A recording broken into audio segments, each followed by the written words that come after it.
السلام علیکم ورحمۃ اللہ۔ حکومت پاکستان اور حکومت کشمیر سے التماس ہے کہ ہوش کے ناخن لیں اور مزید ظلم و ستم سے پہلے سوچیں کہ کلمہ کس کا پڑھتے ہیں، بات کس کی مانتے ہیں۔ ذرا غور کریں، اگر کفار کے ناجائز مطالبات مانے جا سکتے ہیں ٹیبل ٹاک کے ذریعے، تو اپنی ہی عوام سے ٹیبل ٹاک کی بجائے گولیوں کی زبان کیوں؟ عوام بھی وہ جن کی 400 قبروں کو پانی نے صرف اس لیے بہایا کہ پاکستان کو روشن کیا جا سکے۔ کئی لوگوں نے اپنے آباء و اجداد کی قبروں کی قربانی صرف اس لیے دی کہ اسلام آباد روشن ہو سکے۔ کئی لوگوں نے اپنی زمینوں کی قربانی صرف پاکستان کو روشن کرنے کے لیے دی۔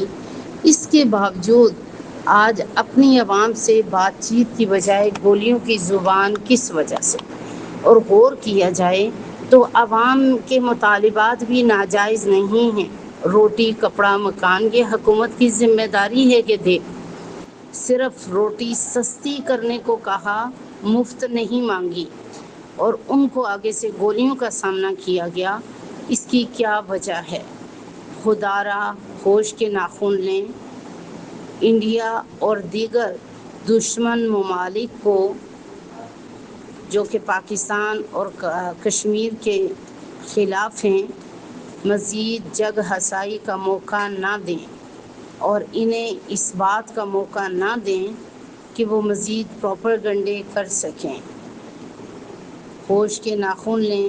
اللہ رب العزت سے دعا ہے کہ اللہ ہمیں اس مصیبت سے بچائے اور ایک دوسرے کے بارے میں سوچنے کا موقع دے اور صلہ رحمی کے ذریعے اس معاملے کو حل کیا جائے۔ اور اگر ہمیں اپنی طاقت جرات کا مظاہرہ کرنا ہی ہے تو ہمیں اپنی ڈائریکشن کو ٹھیک کرنا ہوگا۔